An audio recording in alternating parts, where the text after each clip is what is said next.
Casinos, nursing homes, marijuana, litigation. The Clintons and their foundation, the Donald and his wall. The controversy over public works in Pulaski, is the deal done? Plus, the Arkansas giant and its latest attempt to manage a new economy. Arkansas Week, next. Arkansas Week is made possible in part by the Arkansas Times, keeping you informed by covering people, events, and politics in Arkansas. By FM 89, KUAR in Little Rock, with in-depth news reporting, analysis, and discussion each weekday.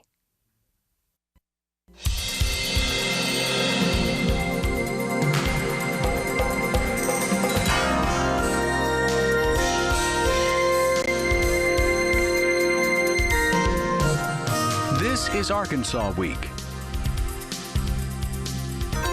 Hello again, everyone. Thanks for joining us for Arkansas Week, a busy program because we have a busy November ballot. So we'll go straight to it. Jacob Kaufman joins us from KUAR Public Radio in Central Arkansas. Lance Turner, reporter, editor, Arkansas Business. John Lyon, reporter, Arkansas News Bureau. And thanks to everyone for coming in. John, we'll start with you because, yeah, indeed it is a crowded ballot with initiated proposals. Casinos, nursing, well, litigation, damage caps, marijuana, not one but two now. Help us sort it out. Okay, well, and litigation, of course. And litigation. Well, this week, the Secretary of State approved for the ballot a measure that would allow 3 casinos to operate in the state, one in Miller County, one in Boone County, and one in Washington County. These are all counties that border states where they have casino gambling, so the idea is people can cross the border and cross into the next state and gamble in casinos anyway. Let's get some of the money back into Arkansas. And it would create a 5-member commission to regulate the casinos. They would pay an 18% tax to the state. And the Cherokee Nation Entertainment has said, which operates casinos in Oklahoma, has said that it would operate the Washington County casino. It remains to be seen who would operate the other 2. So that was certified for the ballot. It's opposed by a number of groups, including the Family Council Action Committee and some others. Let's see. There's a group called Protect Arkansas's Values, Stop Casinos is against it. That one does not have a legal challenge right now. Also, we saw this week a lawsuit filed against a proposal, 2 lawsuits filed against a proposal that would affect medical lawsuits.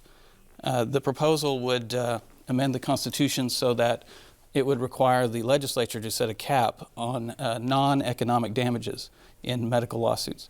And non-economic damages it's not compensation for a monetary loss, but it's something that's harder to put a dollar amount on, like, say, pain and suffering. Pain and suffering, right.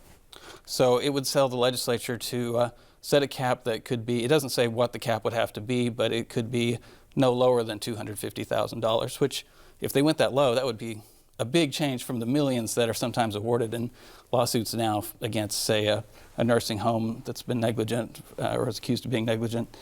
This proposal also would cap contingency fees for lawyers. They couldn't be more than 33 1/3% of the damages that are recovered.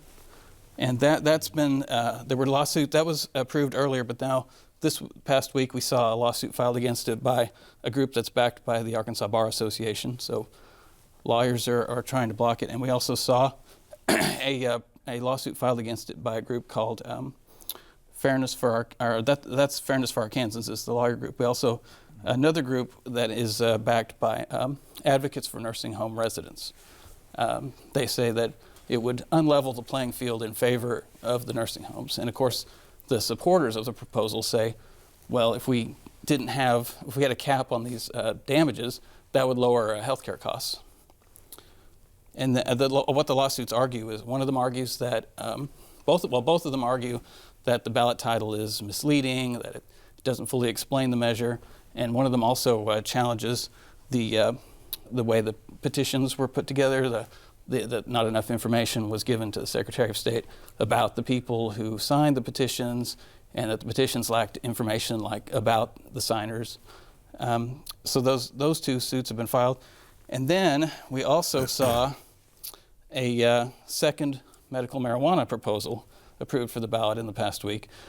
There was one earlier that was approved that would through an initiated act, legalize medical marijuana in the state. But then the one that was approved in this past week is a constitutional amendment that would legalize medical marijuana. One of the other big differences between them is that the constitutional amendment would not allow any home cultivation.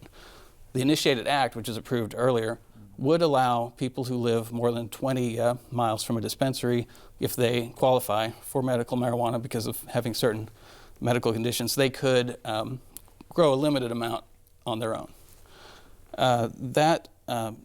That first one that was filed, that was certified, a lawsuit was filed against that this week by a coalition of groups that includes the Family Council Action Committee and the Farm Bureau Federation and the State Chamber of Commerce. And that group that's sponsoring that measure is trying to get that case dismissed. Not all agriculture, in other words, is welcome in the farm. Right. And the medical marijuana proposal, or the issue of medical marijuana has now become a Democrat versus Republican issue. Last weekend, the State Democratic Party added language to its platform that says that it favors access to legal medical marijuana. It did not endorse either of the measures on the ballot. And Connor Eldridge, Democratic candidate for U.S. Senate, said that he favors legal access to medical marijuana, and he didn't endorse either measure, and he declined to say how he would vote on the proposals, but he expressed support for the concept. And meanwhile, the Republican Party's platform just says that it opposes legalization of marijuana and calls it a dangerous drug, and it doesn't have any language that acknowledges that there could be a medical use for marijuana. And the governor has said that he doesn't favor the ballot proposals. And John Bozeman, Senator John Bozeman, who's being challenged by Connor Eldridge, has said that he doesn't favor the proposals. So we have a pretty clearly defined partisan divide on that. If you're looking for something that distinguishes the Democrats from the Republicans in this election, that's one issue. Jacob, go ahead, I'm sorry. Well, if you kind of look beyond will they support these medical marijuana proposals as they're written, that is certainly clear, but there is a more moderate position within those people that oppose medical marijuana amendments. The State Surgeon General, Greg Bledsoe, and Governor Asa Hutchinson, they've both acknowledged at times that they believe there are medicinal properties in marijuana. However, they believe the FDA and various scientific and regulatory agencies need to extract whatever those medicinal properties are, refine it, and offer it in a more traditional form of consumption other than, say, smoking or eating it in an edible or something like that. So that's probably not going to play out too much in this debate, but I think it signals some kind of shift, especially from the former head of the DEA, Governor Hutchinson, to say that, well, there might be some medicinal properties in this product. Well, does anybody know, by the way, where the research stands on that? We've heard this for a long time. How can you extract whatever component or element there is in cannabis that is apparently an effective pain reliever for people with certain clinical conditions? Where does that stand? Do we know? Most national medical organizations, whether it's physicians or different research institutions, they kind of have the same opinion that there are medicinal properties in the marijuana plant. However, they don't endorse smoking marijuana as is, most of these amendments. But a lot of, I think 24 states have a form of medical marijuana, and each one differs. Some of them, you smoke it. Other ones have to be extracted from an oil, so some type of defined product that's highly regulated. And some of those state medical associations do back medical marijuana. So the scientific community seems kind of divided on it, but by and large, I imagine this is the case with every medicine, though. They say more research would be beneficial to this. And I would imagine, too, that just the way things are right now, it's probably difficult to research marijuana in the way that we would need to really go that far in determining alternate forms of ingestion, I guess. I spoke to Dr. Joycelyn Elders, who's the former U.S. Surgeon General appointed by Bill Clinton in 1993. And, she said that she wishes the research was there, she wishes it was better, but her main argument is we don't really know for some of these things if it cures diseases or something like that. But her argument is if you have a chronic illness, a terminal illness, she believes we know that if you smoke marijuana, you will feel better or not be nauseous. So she's she thinks those facts are well established. The first state that had medical marijuana was California in 1996. So there's been, there's a lot of data out there, but it's not necessarily coming from the FDA. Well, we note that we noted the obvious on this broadcast last week. The last proposal came stunningly close to succeeding in Arkansas. Was there a purpose of whatever the humanitarian impulse may have been on the part of the state Democratic establishment? Was there a political rationale behind it going this far? I'm not privy really to the arguments over how they got that on the platform or not. It seemed like most party members that spoke publicly about it kind of downplayed the significance of it. But I mean, it's an issue clearly that's rising in acceptability throughout the nation. Arkansas voters, I think there's a Talk Business poll in the past month or two that if you factored slightly favor and strongly favor, it was around 80% or something like that. Yeah. So, a spokesman for the Democratic Party told me they want to distinguish themselves from the Republican Party on that issue.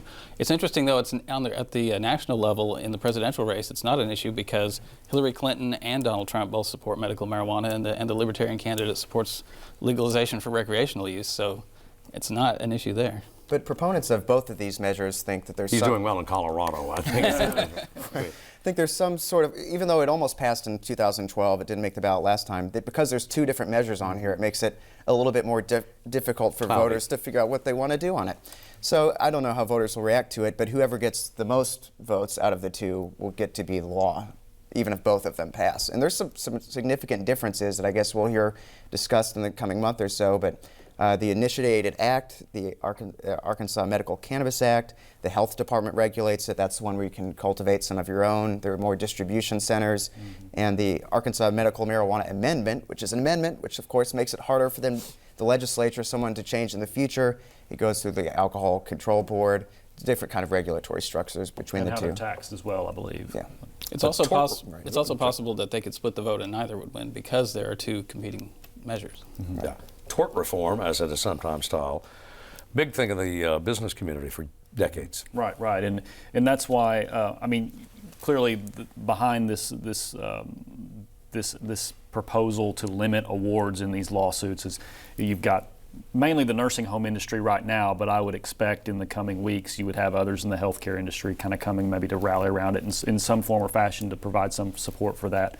And obviously then on the other end of things you've got trial lawyers and the Bar Association who would be against it because it actually limits the contingency fees on the plaintiff's side, but not the defense side, which is kind of interesting in how that shakes out. But yeah, it's another tort reform measure. We'll see how it goes. There's a lot of money behind it. Will voters understand kind of what they're signing up for? The oversight of the legislature is another interesting aspect of how that plays out in terms of the influence that they can have over setting those limits as well. And so. That'll be an interesting one to watch for sure. And we'll continue to watch it. Now, in terms of national politics in Arkansas, we had still more action this past week on the front of the Clinton Presidential, not the Clinton Presidential Center, but the Clinton Foundation, with another step anyway by its founder to try to disassociate him, or to promise to disassociate him, so put at least some additional distance come January if Mrs. Clinton prevails. Right, and in fact he has said, Bill Clinton has said that should she win, he would step down from the foundation. And that's, there's been some interesting writing about that just in terms of, this has been Bill Clinton's job it's been the job he's held the longest. I mean, 15 years or so behind this foundation. And when you look at presidential legacies and how presidents, go about their post-presidencies, this is kind of interesting to think about because he's, he had a presidency that was successful on a lot of counts, but then some scandals that threatened to harm his image and still harm his image to this day. And the foundation work has mitigated a lot of that and done a lot of good around the world, a lot of people would say.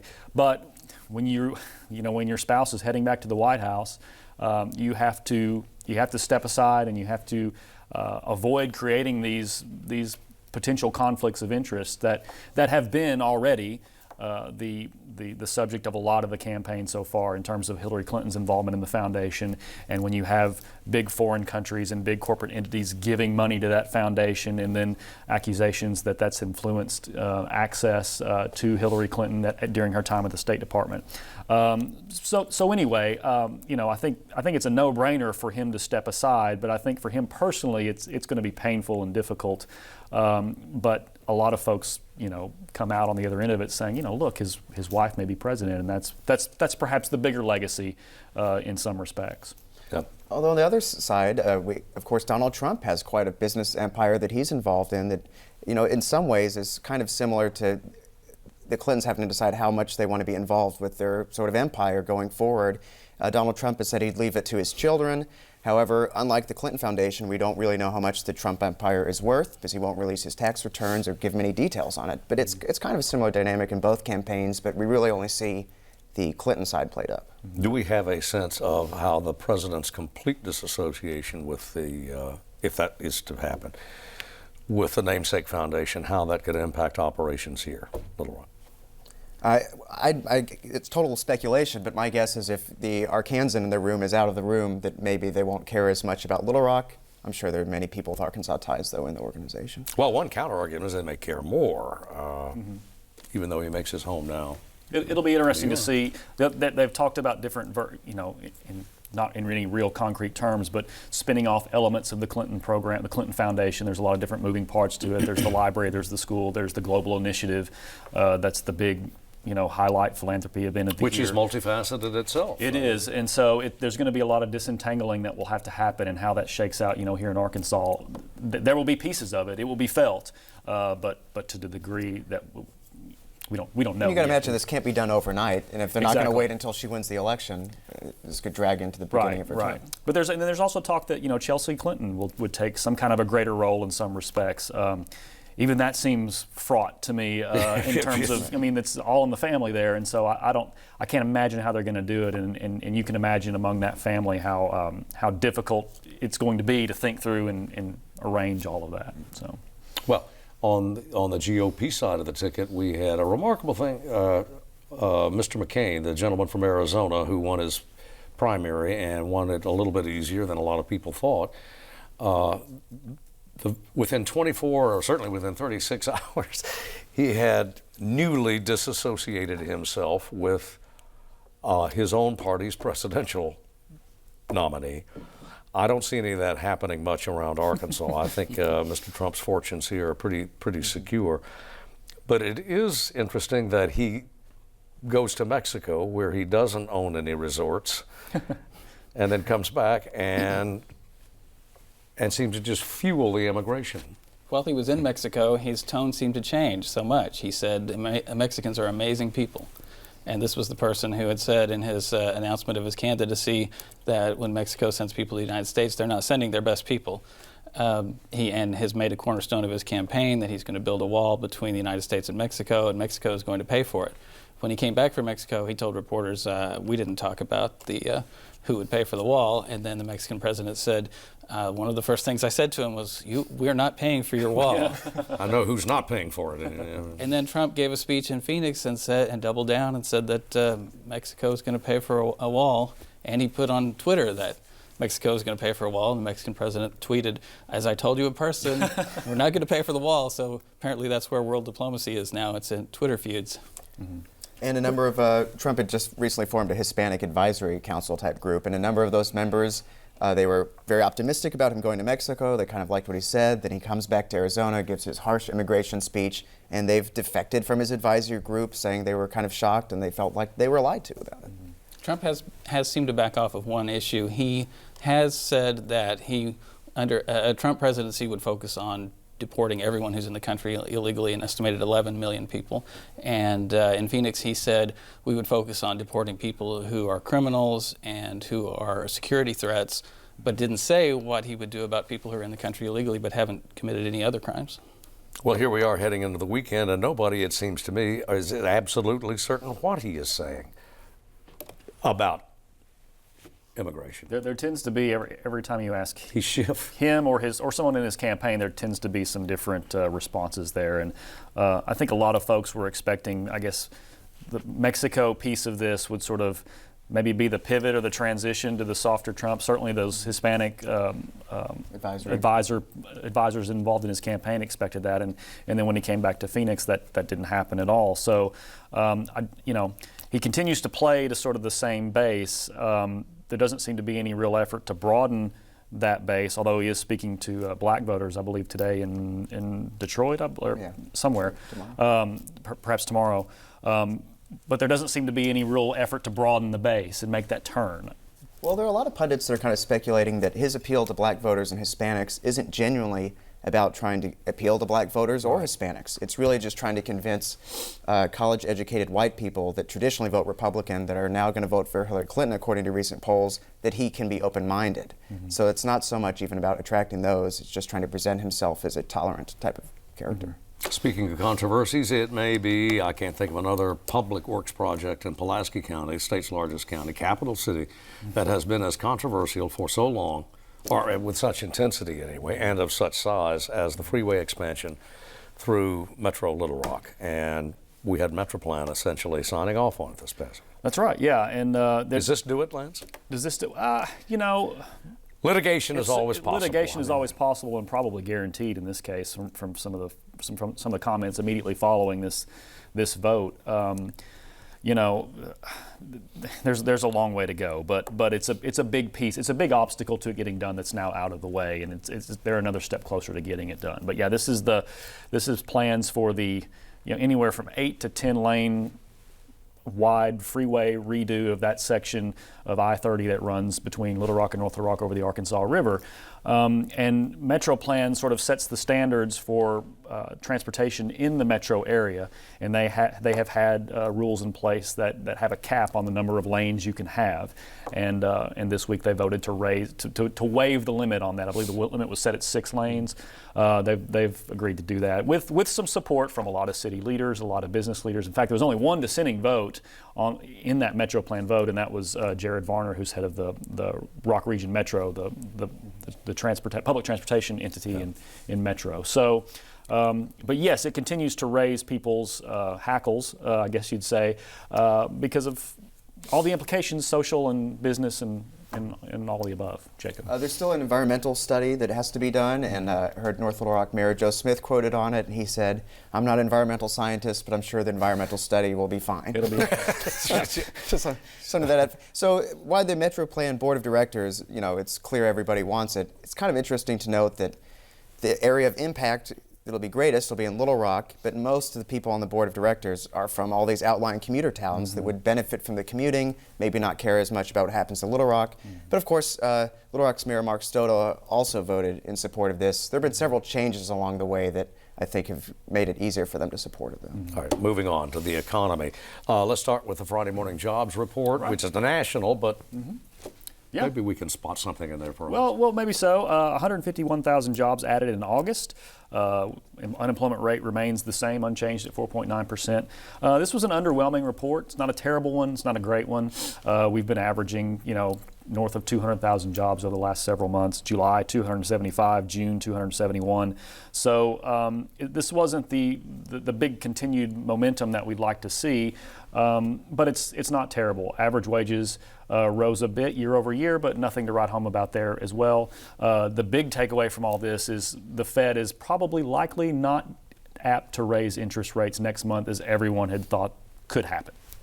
Well, and a lot of other industries watch the jobs report because of its outsized influence on, or because of its influence on Fed thinking. That's right. Yeah, the home building industry, the real estate industry, a lot of corporations. That's right. Yeah, it's the important number. Interest rates are what they're looking at. They're looking at interest rates, right? A key interest rate that the Fed could finally raise. They've only raised that interest rate. I hadn't thought about this, but I heard this on the way over. They've only raised the interest rate one time in the last 10 years. Yeah. We've been sort of stuck in this mode of historically low interest rates, and every time the Fed acts like it wants to do something and get out of that rut, something comes along, usually a jobs report that sort of indicates that maybe they want to hold off a little bit more on that, and that appears to be the case here as well. Okay, Walmart, another.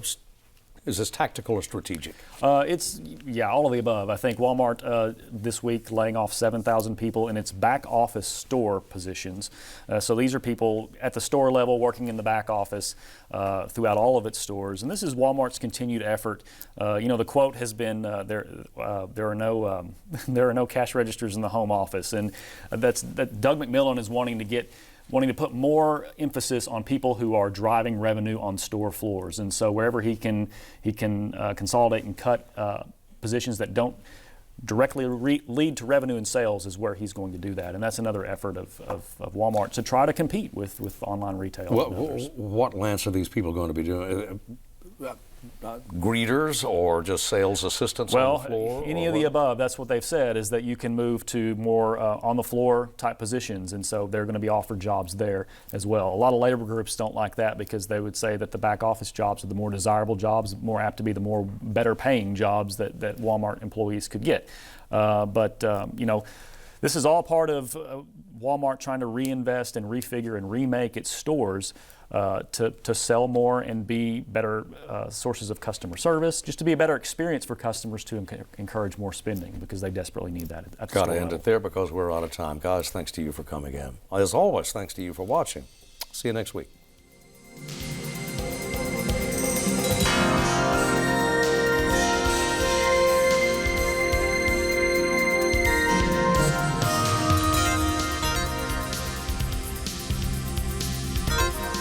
Arkansas Week is made possible in part by the Arkansas Times, keeping you informed by covering people, events, and politics in Arkansas. By FM 89, KUAR in Little Rock, with in-depth news reporting, analysis, and discussion each weekday.